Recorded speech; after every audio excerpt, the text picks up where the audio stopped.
Hebrew texts of the Bible were originally written with only the 22 letters of the Hebrew alphabet, which only represented consonantal sounds. First letter is A.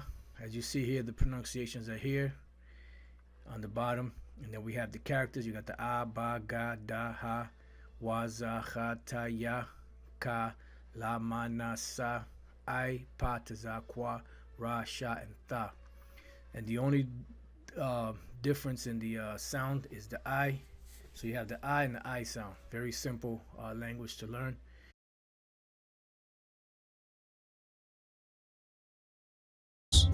Examples of this type of writing can be found in the Dead Sea Scrolls.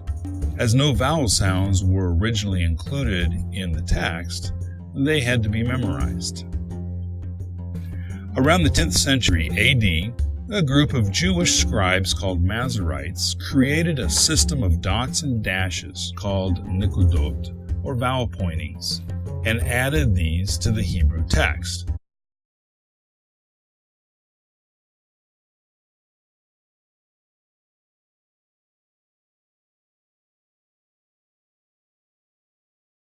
These vowel pointings serve to supply the vowel sounds to the text in order to codify the pronunciation.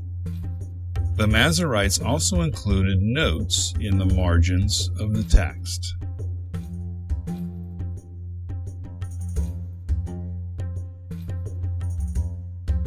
Prior to the discovery of the Dead Sea Scrolls, the oldest Hebrew manuscript known to exist is the Masoretic text called the Aleppo Codex, which was written in 826 AD. This text is considered the most authoritative Hebrew manuscript, and all future editions are based on this text. Another important Masoretic text is the Leningrad Codex, written in 1008 AD. Both the Aleppo Codex and the Leningrad Codex are called Ben Asher texts, as they both come from the Ben Asher tradition of the Masoretes. Both of these texts are virtually identical, the only difference being paragraph locations and vowel pointings, but the actual texts themselves are identical. As an example, on the left is the Aleppo Codex. On the right is the Leningrad Codex. Psalms 113 verse 1 is highlighted in both manuscripts, and as you can see, they are identical. In 1947, portions of the Aleppo Codex were burned in a fire, so the Leningrad Codex is used as the authoritative text for those missing portions. The next major additions to the Masoretic text are the Mikraot Gedolot, meaning Rabbinic Bibles. These Hebrew texts are again identical to the Aleppo and the Leningrad codexes, but include variations in the vowel pointings, paragraph locations, and the marginal notes. But in addition, the Rabbinic Bibles included commentaries. One of these Rabbinic Bibles is Jacob ben Chaim's Rabbinic Bible, first published by Daniel Bomberg in 1525. It is this Ben Chaim Rabbinic Bible that the King James translators used for their translation. There are only 9 textual differences between the Ben Chaim text and the Ben Asher texts of the Aleppo and the Leningrad codexes. Other than these 9 differences, all of the Masoretic texts are identical. The next major additions to the Masoretic Hebrew Bible was the Biblia Hebraica and the Biblia Hebraica Stuttgartensia. The Biblia Hebraica was published in 1906 by Rudolf Kittel and was basically a copy of the Ben Chaim Rabbinic Bible, but did not include the marginal notes.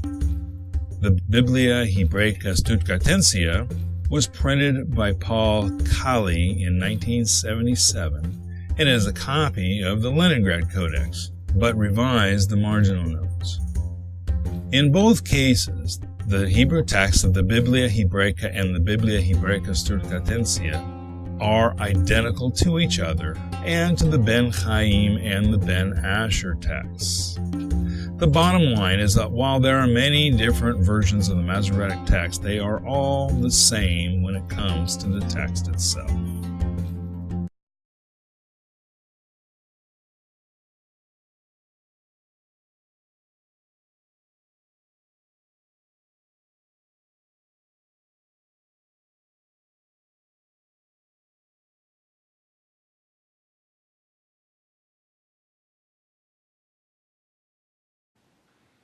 the adulterer and the adulteress.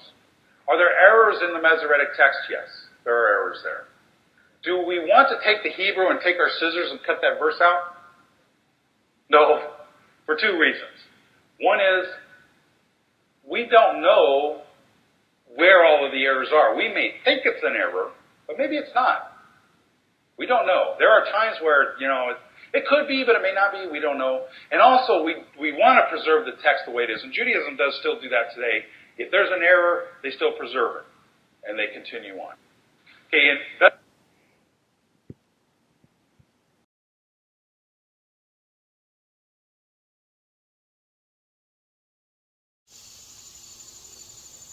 Since I said very little about the Masoretic text in my video, Canaanite Jews, I thought maybe I'd bring you up to speed on what the Masoretic text is.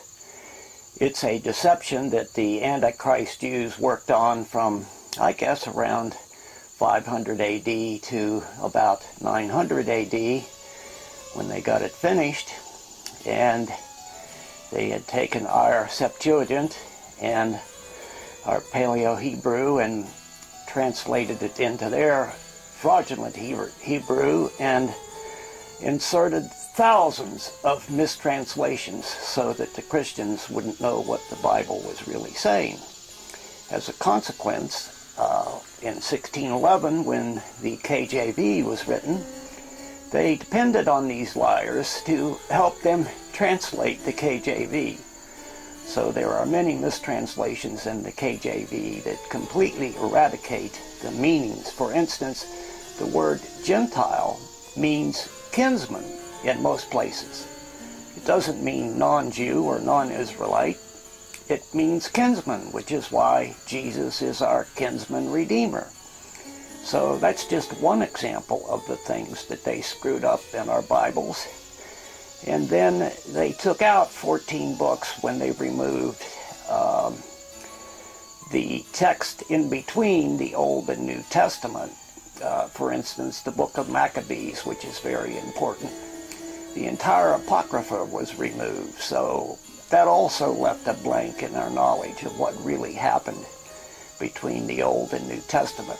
And of course, we didn't know that they attempted to join the Israelite race in 125 BC when they were defeated by King John of Cranus in Edomia. And of course, you can't join a race. That's absurd. The whole Bible is about the two seed lines, the seed of Satan, who are the Jews, and the seed of God, who are the Israelites. Are there errors in the Masoretic text? Yes, there are errors there. Do we want to take the Hebrew and take our scissors and cut that verse out? No, for two reasons. One is, we don't know where all of the errors are. We may think it's an error, but maybe it's not. We don't know. There are times where, it could be, but it may not be. We don't know. And also, we want to preserve the text the way it is. And Judaism does still do that today. If there's an error, they still preserve it. And they continue on. Okay, and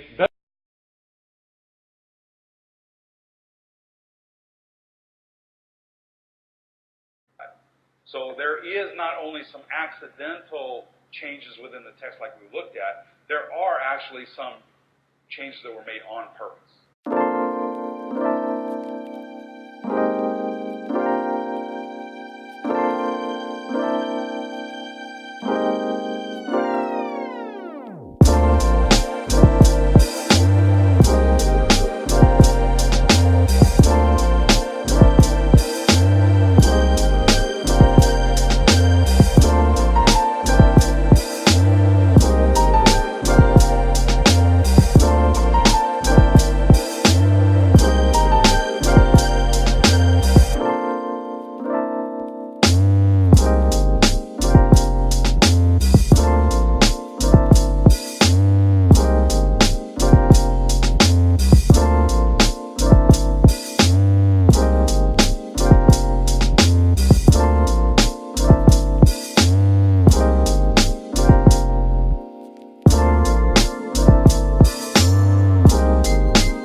There is not only some accidental accidental changes within the text like we looked at. There are actually some changes that were made on purpose.